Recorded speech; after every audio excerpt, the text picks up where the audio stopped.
Thanks for joining us for another Sunday edition of BTSC broadcast. We Run the North. I'm guest contributor to the BTSC podcast, Kevin Tate from the Know It All podcast. And today I have a group of my guys with me. Tavon Johnson is a Baltimore Ravens fan and highly knowledgeable Baltimore Ravens. Mike Tate, Cleveland Browns fan, actually a cousin of mine. He's a Cleveland Browns fan and highly knowledgeable about Cleveland. And my boy from the Know It All podcast himself and Pittsburgh Steelers fan, Big G. Fellas, what's up, man? Tavon, tell us a little bit about yourself and your team. What you think, man? Hey man, how's everybody going? I've been a Ravens fan since they got here from Cleveland back in '96. Won a couple championships with those Cleveland Browns and Hall of Fame GM Ozzie Newsome. So yeah, man, it's a pleasure to be here in this podcast about We Run the North, because everybody know the Ravens run the North, but it's a pleasure to be here. Hey man, thanks for joining us. And Mike Tate, and if I slip up and call him Andre because he's Michael Andre, and I always call him Andre, so I'm just gonna call you Andre, even though you put your official name up on the on the screen here. So Andre, man, tell us a little bit about yourself and about your Cleveland Browns fan. I know you've been through it because y'all ain't never won in North. So tell us a little bit about how you feel. Mike Tate, I've been a Cleveland Browns fan my whole life, 40 some odd years, get you some history, Baltimore. I'm excited to talk about my Browns today amongst some fellow division teams, and it is what it is. Let's go. Okay, thanks, man. And Big G, last but not least, the Pittsburgh Steelers, representing Pittsburgh Steelers for us. What's up, Big G? Man, y'all know what time it is with me and the Steelers. I've been rocking with them boys since 1977. So I got the history down by law. Let's get it in. Let's talk some football, and let's talk about the AFC North, which I think is the Champions Division, by the way. What do you think about the AFC North? I say it's the Champions Division. I think that I think the AFC North is the Champions Division. I mean, the AFC West made a big splash in this offseason. You had Russell Wilson join the Denver Broncos. You definitely had to upgrade a wide receiver with the Devontae Adams, Jordan, the Las Vegas. Kansas City is always that team out there. And when you say top to bottom, franchise, 53-man players, 53-man teams, there's nothing like the AFC North. You got to bring your lunch bag every week to the AFC North game, or you going home with an L dog, and not just an L dog, but an embarrassing L dog. Man, we ain't so bringing, we run it, man. We bringing lunch pails. Yeah, you better bring it, lunch pails, Brett. You better bring something. You better bring your little brown paper sack. Don't put it on the Steelers. But okay, fellas. So today we just talking ball. I'm bringing.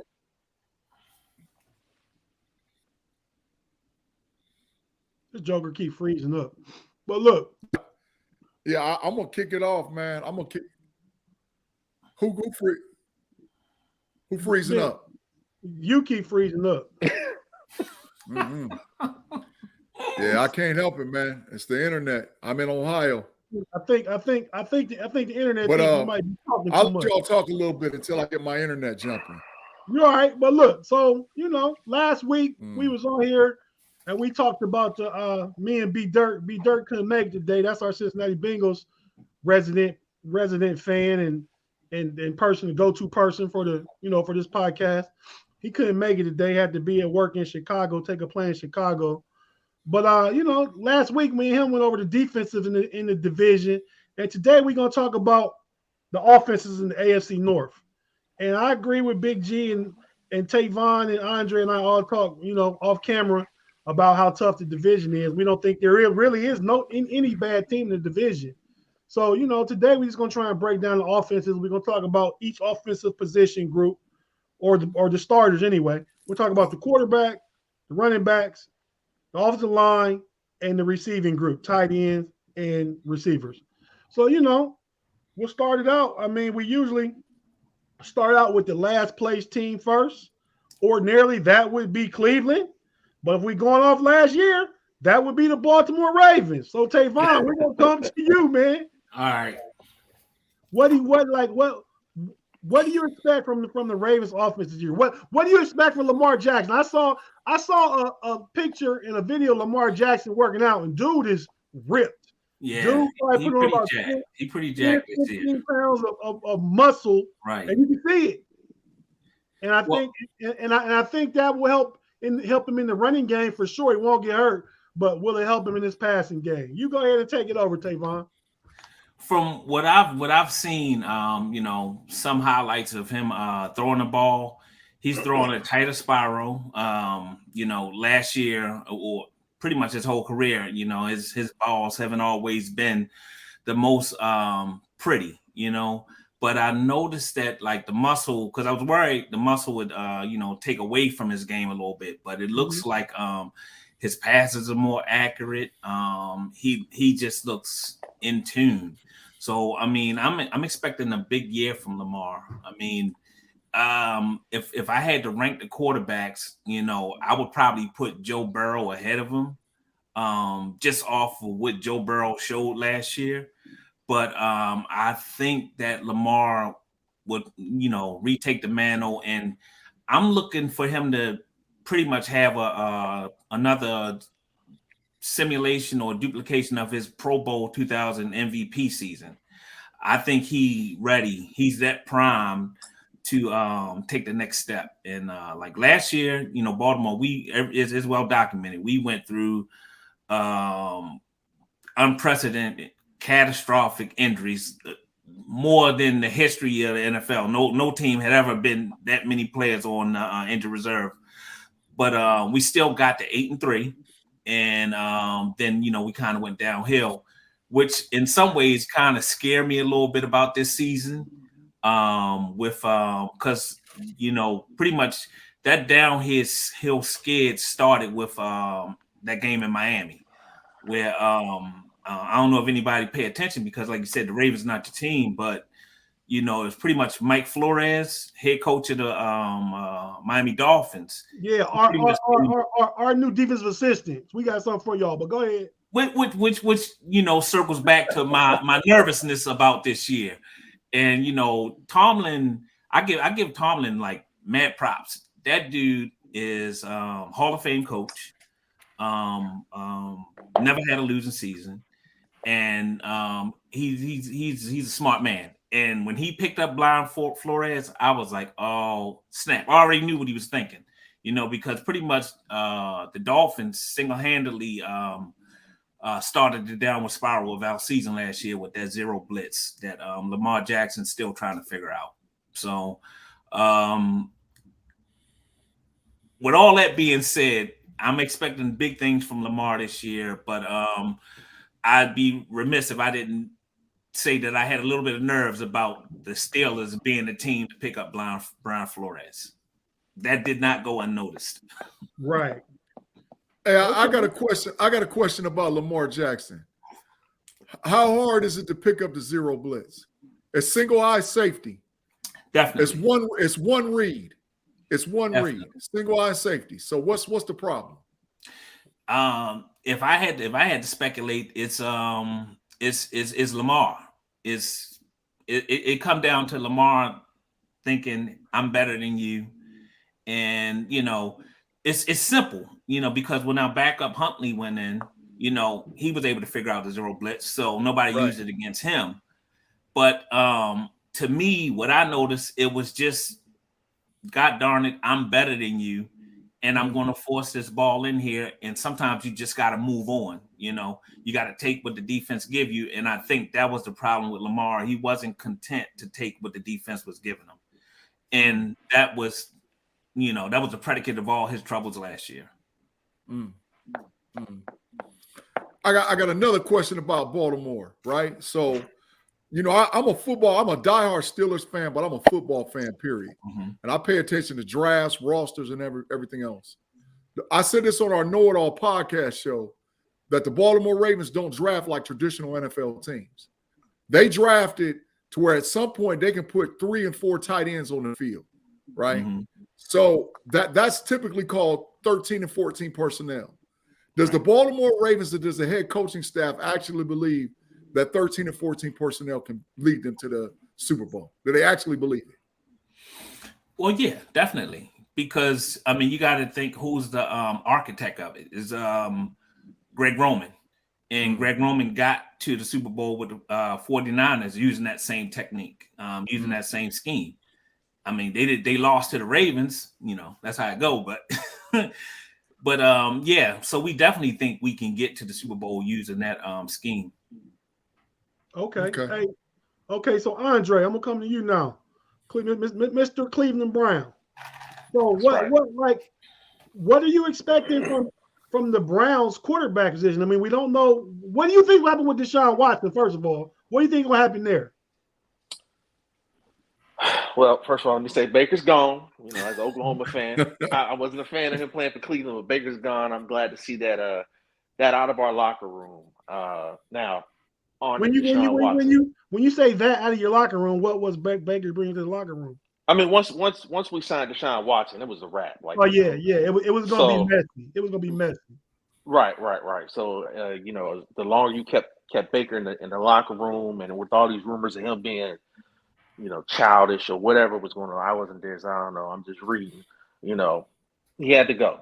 So, you know, I appreciate him for what he did, though. But, you know, time to move on. Now, on to our current quarterback situation. You know, we picked up Deshaun Watson and Jacoby Brissett, right? I actually like Jacoby Brissett over Deshaun Watson. Believe it or not, I think there's a high. Right. I mean, don't get me wrong. In a vacuum. No, bear with me, killer. So 9 times out of 10, if you ask me to pick Deshaun Watson or Jacoby Brissett, I'm going to pick Deshaun Watson. But given the situation right now, what's going on with Deshaun Watson, I think Jacoby Brissett was a great pick for us to our contingency plan to play. He's a big quarterback. He fits well in our division, which Baker Mayfield didn't. Jacoby Brissett was 6'4", 235, 240. So, you know, for our division, he is a good pick. He's got solid, what is he, 7 years in the NFL? Yeah. 35 plus, 35, 40 games started. You know, got a solid resume. I think he's a good fill-in for whenever Deshaun Watson gets in. Until we figure out what's going on with Deshaun Watson, we all know that a suspension is pretty much inevitable. For how long, we don't know. You know, but our quarterback situation is murky, especially in our division where, you know, looking at our schedule, our strength of schedule and the teams we play, like I think it's about 10 of our 17 games, and I don't think the 10 may include our division games. 10 of those teams are a top 15 defenses, to include Miami. We got to play them, even though, you know, Brian Flores is in Pittsburgh, but that's, you know, Pittsburgh, that's 2 games right there. You know, we're going to have to keep our head on the swivel. So our quarterback room is very traditionally Cleveland right now, a little murky. You know what I'm saying? So, but I believe we made some moves that'll kind of help us, you know, navigate this minefield, which is our division. Okay, and I like Jacoby Brissett. I think he might be one of the best backups in the league. Absolutely. If you're one of the best backups, and that means you're at least considered one of the lower tier starters, but still a starter rating. You know what I mean? You might not be top 10, top 15, but you could be in the top 24 to 32. And I think Jacoby Brissett might be that. You were gonna say, Big G, I'm great coming to you about the Pittsburgh quarterback situation. No, I was just going to ask him a question about the quarterback room and just the overall tone of the Cleveland Browns franchise right now. You know, with the unknown, what's going on with Deshaun Watson, do you feel that, like, if Brissett doesn't show what he needs to show in training camp, do you possibly go and trade for like a Jimmy Garoppolo to bring a guy in who you know definitely can get a team to the championship game and or the Super Bowl, because he's already proven it twice? No, I don't think so. I think we got a solid number 3 quarterback in Dobbs. I don't know if you know anything about him, but I mean, I think he's an ex-Steeler. I know all about him. Right. He's an ex-Steeler. That's what I'm being funny, right? So, Yeah. excuse me. I think that he's he's a solid stopgap. I'm putting all my cards on Jacoby Brissett, though. I think as long as he stay upright, which when we get to the offensive line, we'll talk about that. We'll be all right to hopefully survive the. I'm hoping at the most 6-game suspension. Hope maybe less, but but we'll see. Survive that, and depending on how Deshaun Watson assimilates to the fancy offense, I think he'll do well with it, considering his capabilities and what he likes to do. He's a tight end. Stefanski's an RPO guy. So, and our running backs is second to none. You know what I'm saying? So we're going to come to him. We're going to. I know. I don't have much to say about it. I mean, it is what it is. All right, big G. What's your take on the Steelers quarterback situation, man? What are you expecting? Sky's the limit, man. I mean, I'm just really honest. I think that Mitch Trubisky is probably the most underrated quarterback in the NFL. But I think that there's going to be a fight and a battle for that stuff. Wait. Yeah. Why would you say Mitch Trubisky is underrated when he got cut from Chicago? He's a backup in Buffalo, never did anything in Buffalo. He sat behind Josh Allen. We hope he learned something as a Steelers fan, but why would you say he's underrated? Look at Mitch Trubisky's overall record since the last 3 years, and he had trash coaching in Chicago. He put up look. Hey, I bet money that Mitch Trubisky got a better record than Jacoby Brissett. I bet money on that. I put money on that. He has more starts. Mitch Trubisky's career record is 29-21. He has a better career record than Deshaun Watson. Correct. But nobody in the division is touching Lamar Jackson in quarterback far as winning records go. Correct. But that's what I said. I mean, the comparison was between Jacoby Brissett and Mitch Trubisky. So if I say the starter, he's probably the most underrated quarterback in the division. But I really don't believe that he's going to have an opportunity to start. I really do believe flat out that Pickett is going to go in, win the job week 1, similar to a guy that we just retired at quarterback by the name of Ben Roethlisberger, and could possibly pull off one of those rookie seasons that we haven't seen since Ben Roethlisberger, who, oh, by the way, as a rookie quarterback, went 14-1 in the NFL. I'm not saying he'll go 14-1, but I really do believe he can lead us to the playoffs because we have the most explosive young offense in the entire NFL. I think there's so much. Wow. They don't know nothing about it. They don't know anything about it. When you got a kid like George Pickens lining up, Chase Claypool actually got a guy that can throw a go route. Deontay Johnson, as long as he don't drop the ball in the slot, and you can put the full pantheon of the offense that should have been ran last year, how can you run an RPO offense and your quarterback can't move?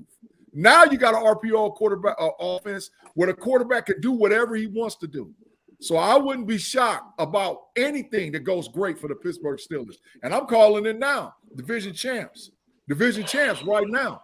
I'm looking totally what we're looking at, and Pittsburgh is that one. Hey, for everybody that don't know, on the Know It All podcast, Big G is the king of the hot take, king of just saying some crazy stuff. So he's just in his own character right now. This is who he is. Who's better? So who's better than us? I mean, realistically, Joe Burrow and Jamar Chase is that thing. But as well as I know, look at the last sophomore slumps and junior slumps that goes on for those teams that make the Super Bowl and what they do the next year. Teams is a copycat league. They're not going to sit down and let Jamar Chase just run single high go routes the whole freaking game. They're not doing that. They're going to put a safety over the top. They're going to make somebody else beat them. And I ain't sold on the Bengals defense. So what we talking about as far as the Steelers are just as good as anybody in the division. Anybody. I hope y'all play Mitchell Trubisky because I agree with you 1,000% about Pickett. I agree with you 1,000,000%. I hope y'all start Mitchell Trubisky because that boy is gonna be a problem for a long Kenny time. Pickett is a big problem. He's a big problem. Right. Look. I like Kenny Pickett. I get a lot of poor man's Joe Burrow out of him, man. since nobody's here to talk about the Bengals, I'm just gonna say real quick, Joe Burrow's the best quarterback in the division, and Jamar Chase is probably the best receiver in the division. And we'll just gloss over them, the Bengals, because B Dirt's not here, but we're at least going reference them briefly. But right now I want to go back to Tavon, and we're gonna talk about the offensive line real quick. So Tavon, what's up with Baltimore offensive line? Then you guys drafted the real big kid from Minnesota, like I think they call him Mount something. He's like 6'9", 375 pounds. Oh yeah. Well, what's his name, Big G? You remember? Lele. That's yeah. Correct. Yeah, is he gonna start it? What's up with y'all? Y'all getting Ronnie? What's his name back? Right, Ronnie Stanley. Yeah, we should get Stanley back. Okay. But for Lele, I wouldn't expect this. I mean, you're right. He's a big mountain of a man, but I wouldn't expect to see him. And he's a project. We drafted him solely off of physical stature, and I wouldn't expect to see. I mean, he won't be a practice squad guy. He's too good to try to stash on a practice squad. So he's going to make the 53-man roster, but he don't expect to see him suited up on game day. Okay. But the big thing is the center we drafted, Linderbaum out of Iowa. Linderbaum. Starter. Great. Day one. Great pick. Day one. Great pick. He's a little smaller than typical Ravens offensive lineman, but a GM that I listened to online said, you know what, his tape don't lie. So whatever you don't like about his measurables, just look at the tape. And so he played clean. His tape is clean. I think him and Lamar Jackson. I mean, because if I had $1 for every time the center threw the ball over Lamar Jackson's head last year, and he got sacked, and I mean that's how he got hurt a lot of times. The center play last year wasn't that great. We had not Ronnie Stanley, Villanueva from Pittsburgh. From Pittsburgh, yeah. He was done. He was done 2 years ago, and we tried him out there to play left tackle. That's why we let him go. Yeah, you're right. Big mistake, but we got a free agent, Morgan Moses, and he looks pretty good, athletic. The center, Kevin Zeitler, I think we got him from Cleveland. He's been stellar since I think he played the Giants in Cleveland. He's been stellar since he got here. If we can get Stanley back at left tackle, Morgan Moses at right tackle, Kevin Zeitler at guard, Linderbaum at center, and I think our other guard is probably going to be Patrick McCurry, who played left tackle for us a lot last year. So the offensive line play this year should be very much improved based on versus last year. So I'm expecting. I mean, I'm a Ravens fan, but I'm honest. The line this year looks a lot better than the line last year, but it's all dependent if we can get Ronnie Stanley back. Okay. Yeah, and Baltimore's line has to be probably his strength. I don't know. You tell me. I'd say his strength has to be the run blocking because that's what they want to do, right? I'm not saying they can't pass protect, but if they break down in pass protection, you got Lamar Jackson back there that can kind of extend some plays. Yeah, but the players that we had playing last year, like I said, Villanueva, he couldn't move. He was a statue. People went around him, over him, through him, over him, underneath him. If we can just get some solid play out of the offensive line, it's gonna be scary. Last year we had the ARP running back crew, Le'Veon Bell, Mr. Guy from Atlanta, Devontae Freeman, and we had one other old dude, from Latavius Murray, and I mean it was pathetic to watch. It was hard to watch, And so, if we can just get some explosiveness in the backfield that we didn't have last year, because when it's one thing when you look back there and all you have to worry about is Lamar, but if you look back there and you got to worry about J.K., you got to worry about Gus Edwards coming downhill. I mean, Gus Edwards, besides Chubb in Cleveland, only two dudes to lead the league with 5 yards rushing their first 3 years in the league. 5 yards a pop. You know what I'm saying? For Gus Edwards, a lot of people don't know about Gus Edwards, but they know about Nick Chubb. Well, Gus Edwards, he matches Nick Chubb in that yards per carry. So we didn't have our Thunder or our Lightning last year. And we got not the same sample size though. Nick Chubb get the ball 20, 25 times a game. Gus Edwards might get it 10 to 12 times a game. So I agree with you. I mean, he's definitely a good inside runner, and he will rip off 5 to 10 real quick. But I'm just saying, when compared Nick Chubb is a Pro Bowler, Gus Johnson don't get enough work to be a Pro Bowler. Not that he couldn't be, he just don't get the work. Which is kind of like, last year, because if y'all know how the Ravens went down with injuries last year, it was like 3 ACLs in the same practice. Dobbins tore his, and so immediately you start thinking, well, we're gonna get to see what Gus Edwards can do with the full load, and then pop, Gus Edwards tear his, and then pop, Patrick Peterson tear his, all in the same practice. That's crazy. Hey, Tavon, your boy Q, who I know also is a Ravens fan, said Freeman didn't do too bad though. Okay. I mean, but okay, well, he didn't do too good either. Right. Andre, we're gonna come to you, man. Now, the Browns for the past couple of years have had a top 5 to top 3 offensive line in the league. I believe they lost J.C. Treader, the center. Correct. Okay, so what's that line look like this year? I mean, so I'm actually concerned with our line. Maybe not the interior portion. I still believe the interior portion of our line is by far, even with the loss of J.C. Treader, we picked up Nick Harris. Interior-wise, I think we're good, right? It's the outside, our tackles that I think is going to be an issue. Even with Jedrick Willis, we got the first pick from Alabama. Correct, right. But both of them, in my opinion, have you got injury issues with them. And in our division, where you're gonna work every game. Every game, you're gonna have somebody busting you in the mouth, and we got 2 question marks. Even though Conklin's a Pro Bowler, Wills is a goddamn on mountain, but their durability is what's gonna get us.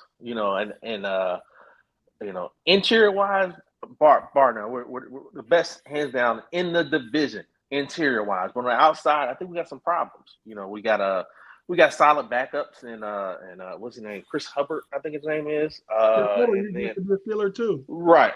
Say again. I said Chris Hubbard used to be a Steeler also. Correct. So, and I mean, we got some backups. I don't know the name right at the hand.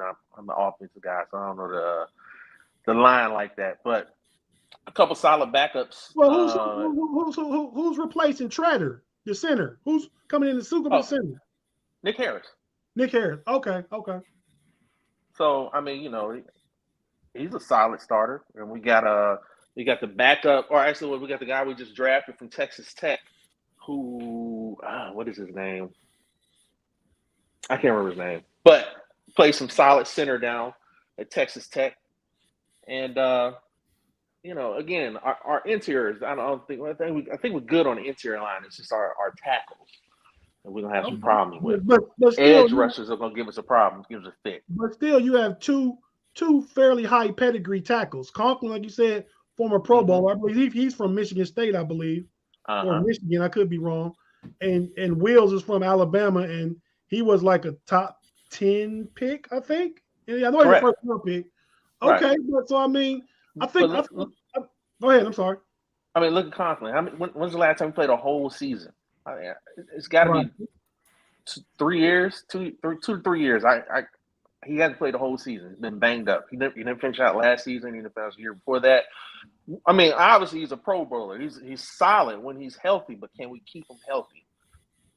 Somebody thinks you know your stuff, Dre. I don't know who that might be. I don't know. Thank you. Hey, Big G, real quick, man, before you get into the steal positions, real quick about the Steelers offensive line, man. What you see happening? What you think? Well, I just want to say this real fast.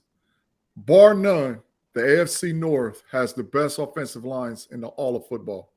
And I really do believe if all offensive lines stay healthy, every last one of the teams could produce a 12 to 1,400 yard rusher. Legitimately, every last one of those teams could have a running back, one single running back that could get 12 to 1,400 yards easily because of the strength is in the offensive line. J.K. Dobbins could get 12 to 1,400. Nick Chubb could get 12 to 1,400. Harris could get 12 to 1,400. Joe Mixon could get 12 to 1,400. But straight up. J.K. Dobbins is going to be sharing with Gus Edwards. Nick Chubb is going to share with Kareem Hunt. So J.K. Dobbins can get 12 to 1,400 yards easy. As a unit, as they can get 1,500 as two running backs. I got you. I think J.K. could get 12 by himself, barring injury. 1,200 yards is not – when you're playing a 17-game schedule, 1,200 yards is not a lot of yards. We're talking about 70 to 75 yards a game. That's not a lot. That is not a lot. Right. So I believe in totality, as far as top to bottom in the division, we have as all of football, we have the best offensive lines in football if they stay healthy. Now, switching gears, talking about the Steelers, we had to revamp. I mean, our offensive line last year was there's no spirit. It was trash. They was beyond. Hold your sign up for positions. Okay, yeah. They was hot trash. That's Pittsburgh offensive line last year. Right. Correct. I mean, but some of that is the line. Some of it was Roethlisberger holding the ball too long, and some of it was you switched to an RPO offense with a statue for a quarterback. So it was a combination of across the board. But I did like what we did in the free agency in the offseason. I liked our pickup from Chicago. I like our pickup from Minnesota. James Daniels, Mason Cole. Yeah, for real. But I definitely like the fact that you could buy a guy who, like Kenny Green, who was sort of suspect last year, who is now on the second team. He's not a starter now. So Green could come in and play the center and or guard positions, and which gives us health and depth. Because one thing that we all know, even though it's like fantasy land to believe that all your starters are going to make it through all 17 games, the realistic part is that you're going to have offensive linemen, one or two, go down for a couple of games. So you could have a great starting five, but do you have the 7 and 8 offensive line rotation that can keep you in playoff contingency? And then when the end of the season comes together, the offensive line is totally healthy. If you look at the last 5 Super Bowl winners, their offensive line has been 100% healthy when it came time to show. You give the Bengals a healthy offensive line in the Super Bowl, that's a different game. You give Pat Mahomes a healthy offensive line, Kansas City against Tampa Bay, that's a different game. So your offensive line has got to be able to hold up through the duration of the season. So I like the fact that what the Steelers did to build depth through picking up free agency. You know, I like it. So Big G, from the starting 5, I'll give you mine. You tell me what you think. Mm-hmm. I got Mason Cole at center. Correct. I got James Daniel at right guard. Correct. With Chooks at right tackle. Yep, I agree. And on the other side, I got Kevin Dotson at left guard. Correct. And I got last year's rookie, Dan Moore. I think Dan Moore is going to be really good. That's my starting 5. Okay. So we see it the same way. I think Dan Moore, I mean, go ahead and let him play. He started 16 games last year as a 4th-round rookie. Yeah. And he showed enough. He showed enough that he deserves another chance at keeping that job. Yeah. All the linemen are going to look different because you have 2 quarterbacks that can run. They not only can run, they have the ability. I love the RPO game, but when you can get outside of the pocket and literally throw the ball, all the offensive lineman needs to do is extend the pocket for a second. If they can just push the guy off and push him over to the sideline, you ain't got to roadblock the guy. Just stay between you and the quarterback. You know, being spoken by a former Division I offensive lineman. Oh, for real. Play Division I football. I already know you know, man. And that's the goal of football, you know. So I really do believe, hands down, the offensive line play is going to be better across the board. But you know, people can say our line is trash. I ain't buying it. I think last year, and I'm gonna be real quick so we can get the skill position. I think last year Kendrick Green was overwhelmed at center. They played him anyway. I don't think Trey Turner had he been lost it. Like Tavon said about Villanueva, Trey Turner had been lost it, and we put him in last year because DeCastro retired last minute. You know, so and I think Chooks is gonna be better. Chooks, this is gonna be his 5th year starting, and he's only 24 years old. He's about to hit his prime in the next couple of years, and so people complain about that contract. But really, when you're projecting out his growth and development and what starting tackles cost, he's going to be a bargain by the time we get into that contract. Yeah. So that's my take on the line. So now we're going to get into. Let's talk about the running backs real quick, and I'm gonna go to the person I think who's the team that's the best running backs in the division. So Andre, we'll come to you. Oh, you knew I was coming to you. I already knew it. So Nick Chubb and Kareem Hunt, man, that's a beastie 1-2 punch, man. What do you like about those guys, and what are you expecting from them this year? I mean, what is there not to like about it? As long as our line can stay healthy, our interior line is tops in the division. We got the 2 top running backs in our division, arguably the 2 top running backs in our division. I don't have much to say. It'll be the same thing from last year. We're gonna freaking run it down your freaking gullets and make you play hard-nosed football. That's it. I mean, Baltimore, take it away. I don't have nothing to say. Go ahead. You can have it, Baltimore. It's your time. Now, I mean, I agree. You got to be the man. You got to beat the man. And right now, that's Nick Chubb and Kareem Hunt, hands down. I think Gus Edwards and JK Ohio State Dobbins. JK Ohio State Dobbins. I think, if it's somebody that's going to take them down, it's going to be them two. I mean, Joe Mixon, give him his respect. He's a solid running back. And same thing with Najee Harris. Just that they're by themselves. Yeah, they by themselves. And I feel like Najee Harris hit the rookie wall towards the end of last year. That was my personal take, watching them play, because I definitely picked him up on some daily fantasy here and there, but towards the end of the season, it was just like he was out of gas, you know what I'm saying?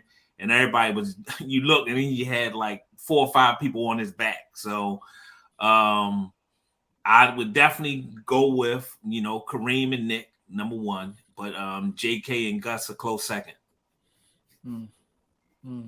Big G, what do you think about the Steelers running back? But I want your take on this comment by John Webb right here. Okay. He said he can't block for the quarterback if you don't know where he's at. That halfback option quarterback won't get it done in the NFL.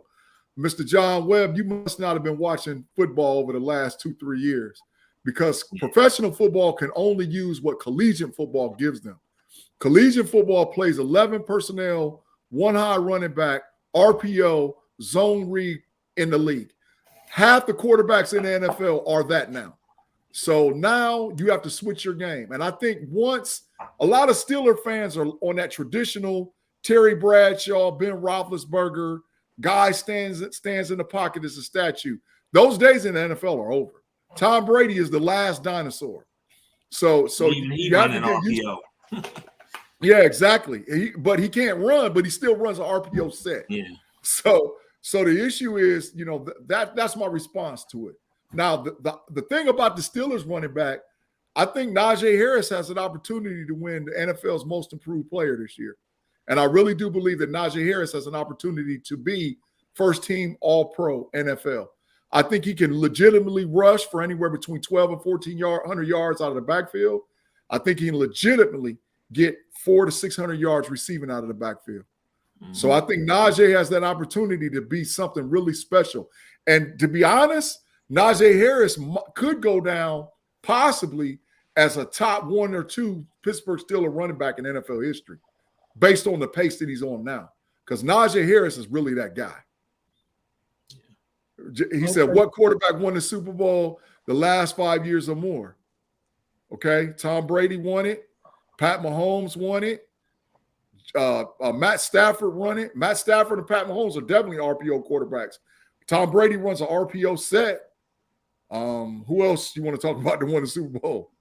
Because the days of – look who was in the AFC Championship games. Look who was in the semifinal games. The only statues – Mahomes, yeah, the only Burrow. Yep, the only statues left. The only statue left is Tom Brady, and he runs the RPO set. Everybody runs 11 personnel, 3 wide, 1 tight. You move the safety, whatever way the safety goes, you run the opposite way. That's how the NFL plays, because that's how college football is played. So, and if you look at the next string of quarterbacks that's coming, they're the same way.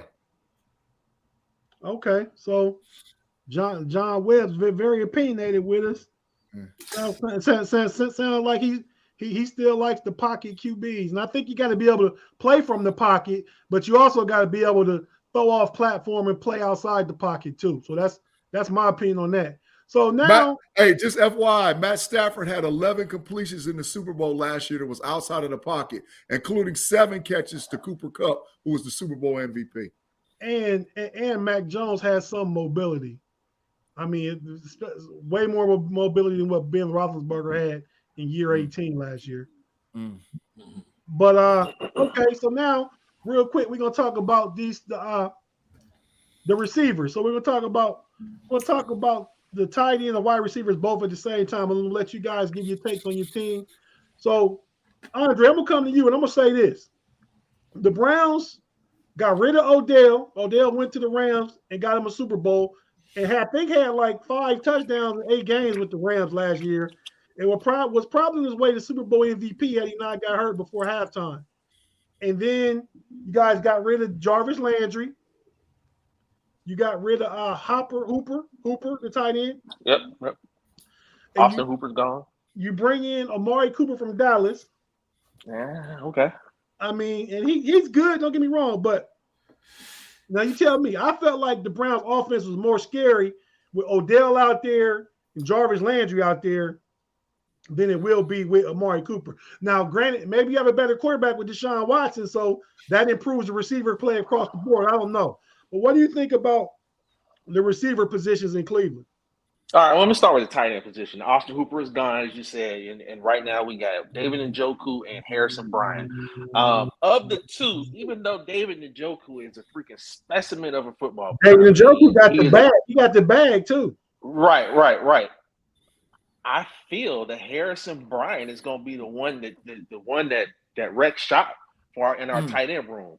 I think David Njoku, visually, he looks like it, but fundamentally, well, I don't say fundamentally. You can't count on his run blocking. You barely count on his pass. You really can't count on his pass blocker. Harrison Bryant by far is the most complete tight end that we have in our freaking tight end room. I'm trying to read the comments. I'm sorry. I like him. He's from some small college in Florida, but he was really a good tight end in college. Right. He was a beast. I like him a lot. I think that he'll have a better season than Njoku. A lot of Njoku's I take it back. Is he fully guaranteed on everything? I can't remember the details of the contract, but I think when it's all said and done, Harrison Bryant will definitely be the leading tight end in our freaking Harrison Bryant was from Florida Atlantic, picked in the 4th round. There you go. So and he was a John Mackey Award winner in college. Thank you. That's what I was going to get to next. So, and then our receiver room. I mean, we lost Odell, we lost Jarvis, and a couple other receivers. We picked up Amari Cooper, and these right here are our receiving core is our biggest question mark. Amari Cooper, he's put up solid numbers. He's a number one receiver, hands down. But is he going to be a number one receiver in this division? That's my biggest concern. One, you know, this Amari Cooper comes from, you know, he's from the left coast. That old SOF capital T football out there. We're playing hard-nosed football. We got safeties that's going to take your head off every game. Every game. And if you look back at it, some of the past games Amari Cooper's played, he is a no-show when he got pressured or just smacked on. I feel like that with Amari Cooper, when the game gets physical and the weather gets cold. Right. So, you know, in our division, do I think Amari Cooper is, you know, we'll see. I hope so. But, you know, you can poop in one hand and hope and wish in the other and see which one fills up first, if you know what I mean. So, on the other side of Amari Cooper, we got Jonathan People-Jones. That's it. I love you got the kid Anthony Schwartz. He was a rookie. That's and then after him, our number 3 who could possibly take the cap off of defense is Schwartz. Our receiver room, we got 11 receivers in the receiver room. 5 of them are rookie. 5 of them are rookies, and we only drafted 2 of those rookies. Like we hey, maybe we'll get lucky and, you know, have a Cincinnati Bengal breakout rookie seasons or something like that. I don't know. But as of right now, looking at us on paper, we're in trouble. We're in serious trouble. Our quarterback room is in turmoil. We're going to have to rely heavily on our tight ends. We got one tight end that could be a beast. He could be the next Shannon Sharp if he get his hands together. We got Harrison Bryant, who is, I think he's going to be the best tight end in our group. We got in Schwartz, a second-year speedster to take the cap off the defensive. 4.2 240 for Schwartz. Right. So yeah, but you know, it's just too many question marks in our receiver room. It's too many question marks at our skill positions. We got solid running backs, okay tight ends, questionable receiving cores. You know, so I'm concerned. I really am. Okay. So but Tavon, come to you, man. That's what I really want to know. What's Baltimore guy receiver, man? I know that y'all got a tight end and Mark Andrews, but like, who y'all throwing to? Rashad Bateman. I don't know nobody else that's a Baltimore receiver besides Rashad Bateman. So I mean, like you said, you know, you mentioned Mark Andrews. He's like our starting receiver. I mean, dude had 1,300 yards receiving last year from the tight end position. He arguably the best tight end in the league. Arguably. Yeah, no, he's top 3. I probably would say you got Kittle. I put Kittle in there. Or I got to put Kels in there. Then you talk about Waller and Andrews and that next, you know, he top 5 definitely. But I mean, he was top 1 last year. That's all I'm saying. Well, last year, because he gets all the targets. Y'all don't got no receivers. Fair enough. All right. But like you said, you mentioned Rashad Bateman. He's he's going to be the number 1 for us this year. We got this kid Devin Duvernay, Pro Bowl punt returner for us from Texas, exactly. Hook 'em horns, yeah. He 4.43 speed. We're going to try to get him out there, see if we can do some things in the in the Yak game. See if we can because some of the things we wanted Hollywood to do last year. He would if Hollywood caught the ball, he would lay down, or if he caught the ball, or he wouldn't catch the ball. He either wouldn't catch the ball, or he would catch the ball and lay down. So I think we envisioned Devin Duvernay kind of like a poor man's Deebo Samuel, and expect to see him in that role this year. As far as moving, motion, jet sweeps. And we're going to use him that. And then we got this kid, James Prochet, from SMU. You know, he's been like, you know, anybody that's a Raven fan been watching this cat for the past 2 preseason catch everything that comes his way, but then he never gets on the field. So, like I said, Hollywood addition by subtraction. I think the receiving core might actually be better this year than it has been the past couple years. And we got a lot of young boys. That's not saying a lot, Tavon. What's that? Well, no, I'm just saying we got a lot of young cats that have been sitting behind old veterans, Sammy Watkins, dudes that's on the bench and in the cold tub every week, So these cats that have been getting the reps in practice, they're actually going to get some playing time this year. I mean, I don't put it past us to bring in a veteran receiver late, a la Steve Smith, Anquan Bolden, Derek Mason, something the Ravens typically do, bringing a veteran receiver at the end. But the past couple of years, it just has not served us well, because like I said, it was Sammy Watkins, he was bad. And then the cat that we got from Philly a couple years ago. Y'all released Miles Boykin, who joined the Steelers. Miles Boykin is a blocking tight end. So y'all can have him. let me add one more thing before I go to Big G. Y'all drafted in the 4th round rookie tight end Charlie Kohler, right? Iowa State. I like him. He was really good at Iowa State last year. Kohler, like you say, he was good at Iowa State, but don't be surprised if you see this cat Isaiah Likely, the guy we drafted in the 3rd round. If we don't see it, I see him surpassing Kohler and being the second move tight end for the Ravens.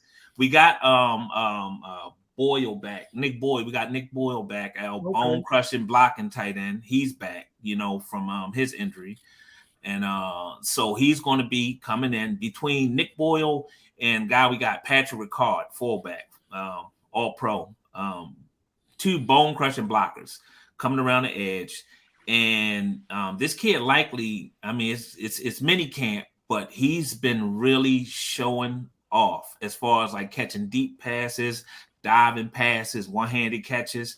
So I expect between Mark Andrews and Isaiah Likely to tear up the middle of the field. Devin Duvernay underneath and Bateman.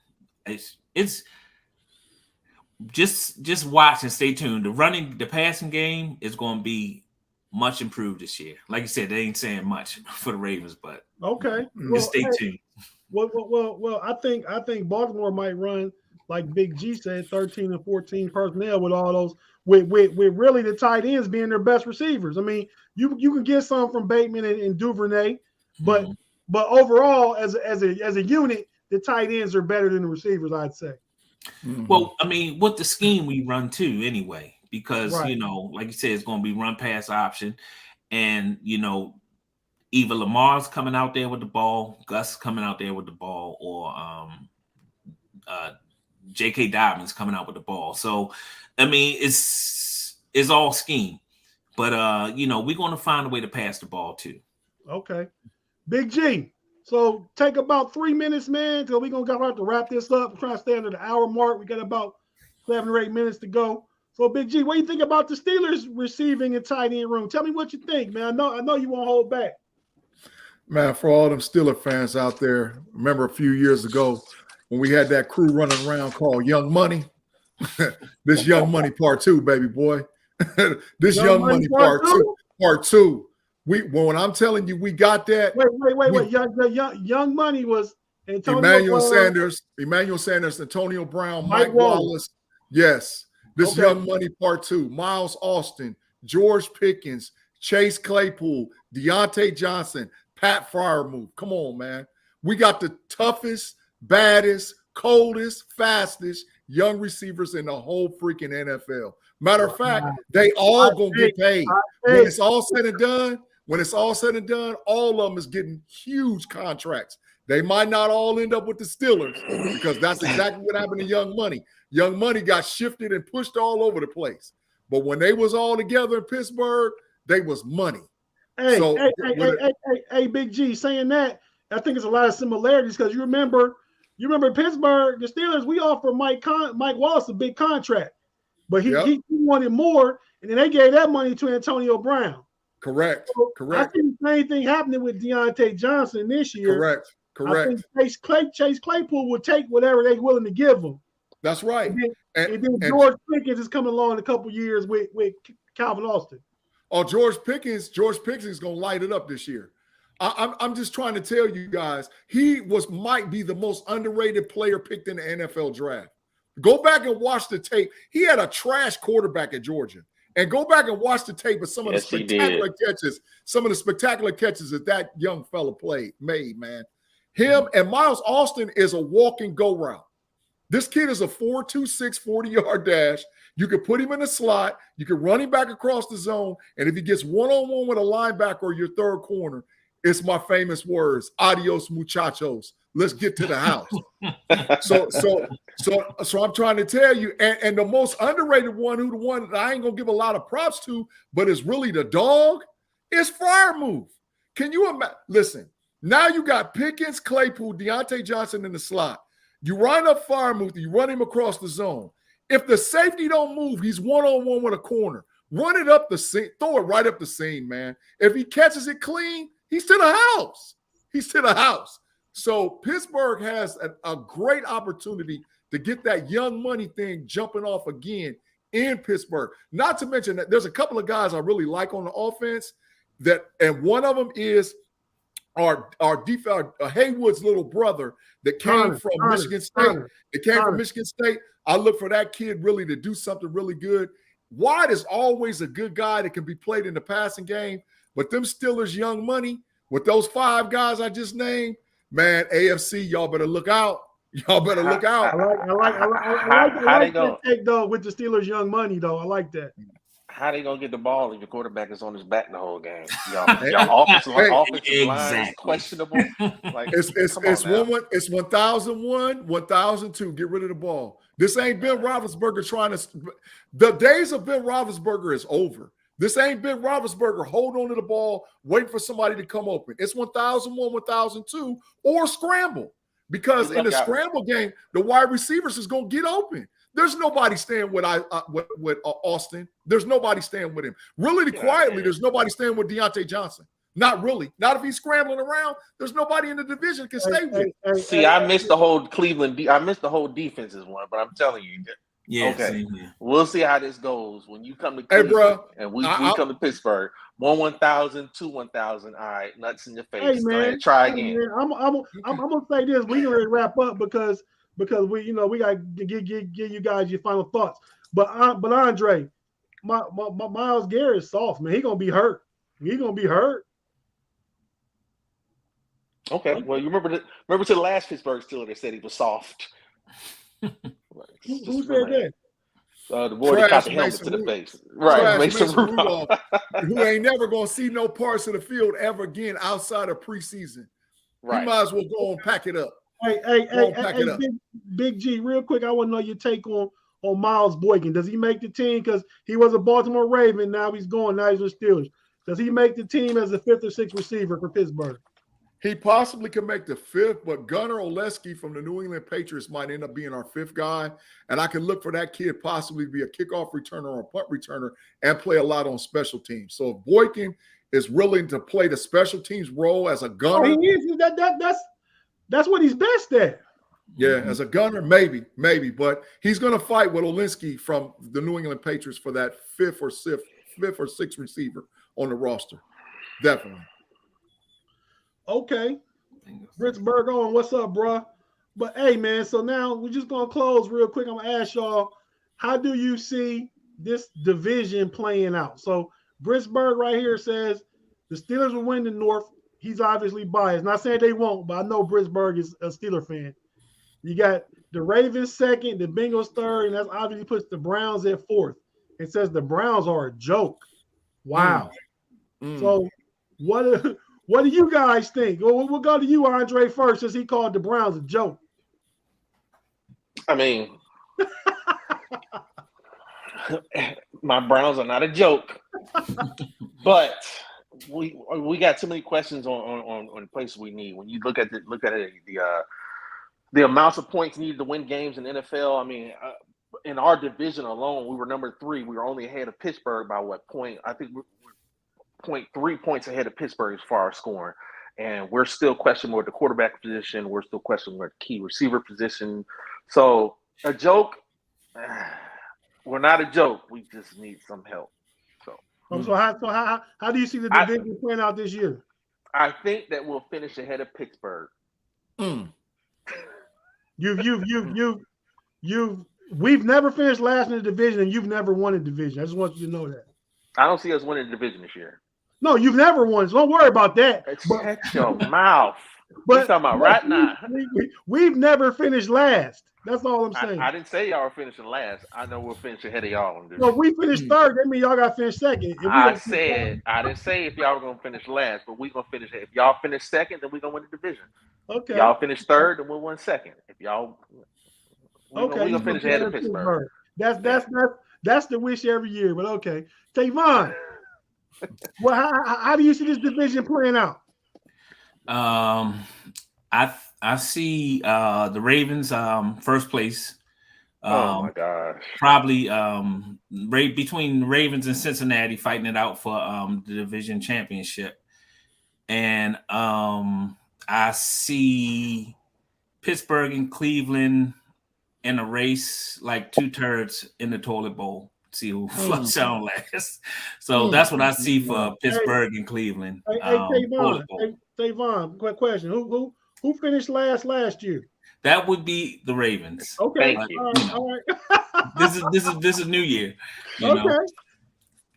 I mean, it would take catastrophic measures for us to finish last again. So you said the Ravens and Bengals battling out for first. Right. And the Steelers and Browns down at the bottom battling for last. Battling for last. Okay. I think Baltimore finishes last. We'll see. Big G. Give us your take. So I say that this is going to be a very hard-fought division. I think the top of the division could possibly be 11-6, 10-7, and the low man of the division could be 8-9, 9-8. That's how close. I think it's going to be a 1 or 2 game separation amongst all 4 teams. Right now, I would have to give the Bengals the nod just because they have the one X factor that nobody else in the division has. Joe Burrow. Seasoned veteran quarterback that's made it to the Super Bowl.